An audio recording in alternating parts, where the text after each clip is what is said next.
Hello guys! Kumusta na po kayo? Welcome back po ulit sa Lutong Pinoy sa Amerika. Ito po, bumalik na po tayo sa kusina pagkatapos po ng medyo mahaba-habang bakasyon. So for today's video po, tayo naman po ay magluluto ng dried seaweed chicken roll or yung tinatawag din po nilang chicken nori roll. Ito po yung mga kailanganin natin sangka para po sa ating recipe for today. Meron po tayo ditong cornstarch, garlic powder, sesame oil, salt, oyster sauce, black ground pepper, carrot, paprika, isang itlog, white onion, ito po yung chicken breast na ating gagamitin. Tapos ito po yung ating roasted seaweed o yung ating nori. Tapos para po sa ating wet butter, meron po tayo dyan cornstarch at saka tubig. At gagamit din po tayo ng cooking oil para po sa pangprito natin. Okay guys, pag-check na lang po sa description below lahat po ng mga kakailangan natin sangka para po dito sa ating recipe. Isusulat ko po lahat doon. Sa mga bago po sa aming channel, sana po mag-subscribe kayo sa Lutong Pinoy sa Amerika. Mag-umpisa na po tayo sa ating pagluluto ng ating dried seaweed chicken roll or chicken nori roll. Salamat po! Dito po sa ating food processor, ilalagay natin ang ating chicken.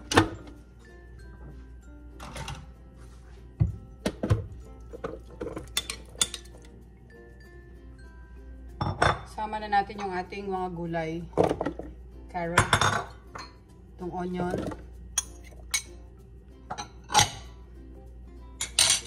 takpan muna natin.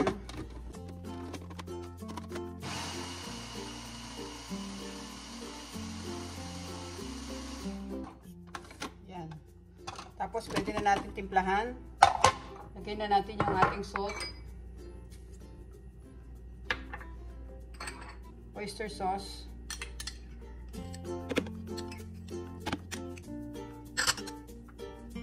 sesame oil, garlic powder, black ground pepper, paprika, sama na rin po natin yung itlog. Ayan. Tapos salang natin ulit.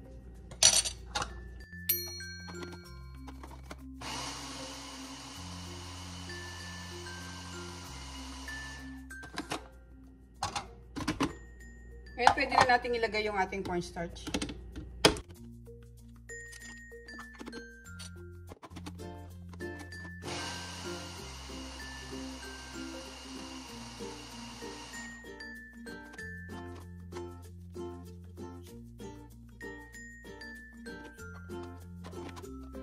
Ngayon guys, okay na yung ating chicken mixture. Lagay natin siya dito sa bowl. Ibabalik natin siya.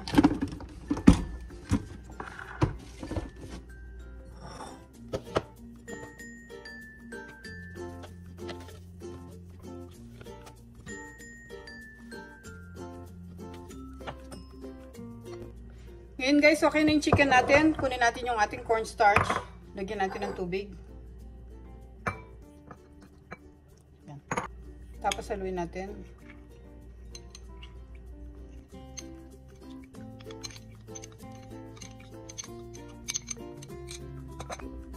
Set aside natin tong wet butter. Dito natin ilalagay yung mga maibalot natin bago natin prituhin.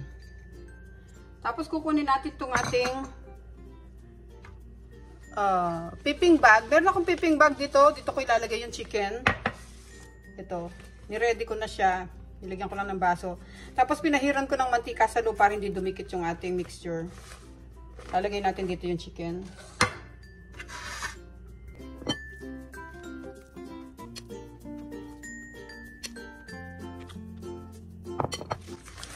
Kalahati muna ilagay natin.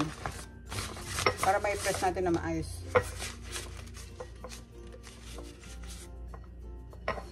Yan. Tapos kuha tayo ng seaweed.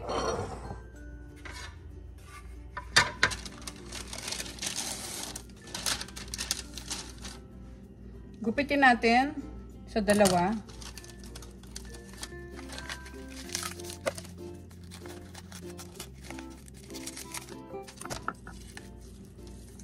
Yan. Tapos lagay natin yung ating mixture. Kung wala kayong piping bag guys, okay lang. Pwede nyo naman gamitan ng kutsara lang. Para lang mas madali ito. Kaya ito ginagamit natin. Maglagay tayo dito sa nori. Yan. Tapos pahiran natin tubig para dumikit siya.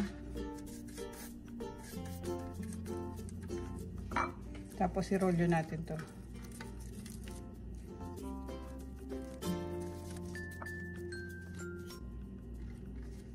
Then lagay natin dito sa tray. Kuha pa tayo ng isa. Siguro medyo kapalan natin ng konti.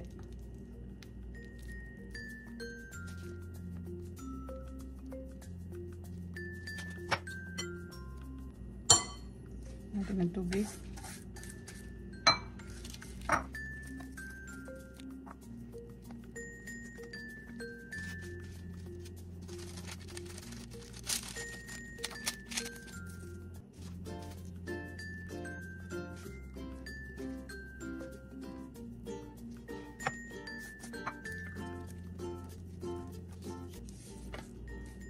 Tuloy-tuloy lang tayo guys hanggang matapos natin ito.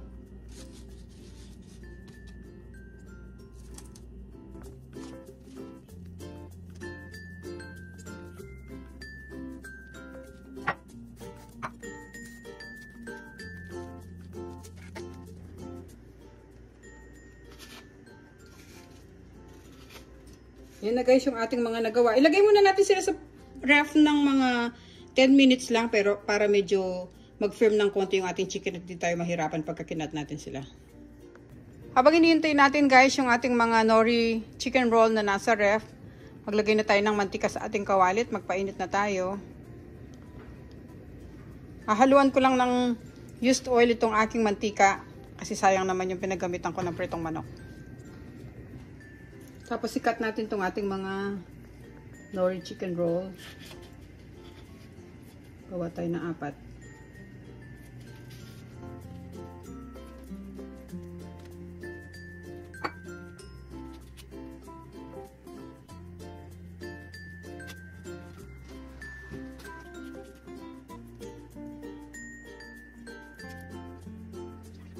Pag mainit na guys yung mantika natin, lagay natin siya sa medium heat para maluto yung mga nori chicken roll natin hanggang sa loob or yung chicken nori roll natin. Tapos kuha tayo ng isa, lagay natin dito sa may cornstarch.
Okay guys, tapos na tong ating mga dried seaweed chicken roll. Pwede na natin silang ilagay sa ating serving plate.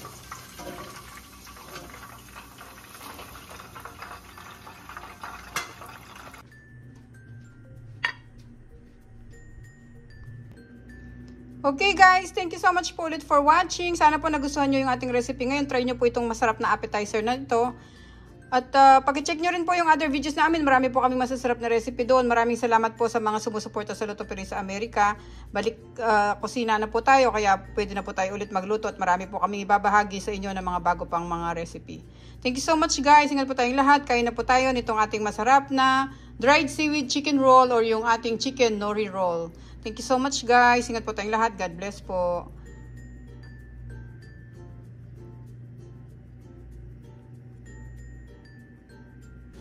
Tikman po natin yung ating niluto. Pwede po siyang i-dip dito sa sweet and sour or pwede nyo rin po siya i-dip sa ketchup or gusto nyo po yung calamansi toyo na may chili garlic oil. Ayan. Try po natin yung isa.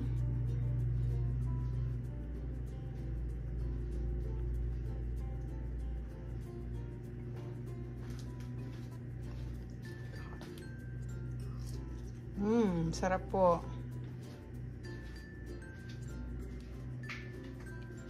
Thank you guys. Ingat po tayong lahat. God bless po.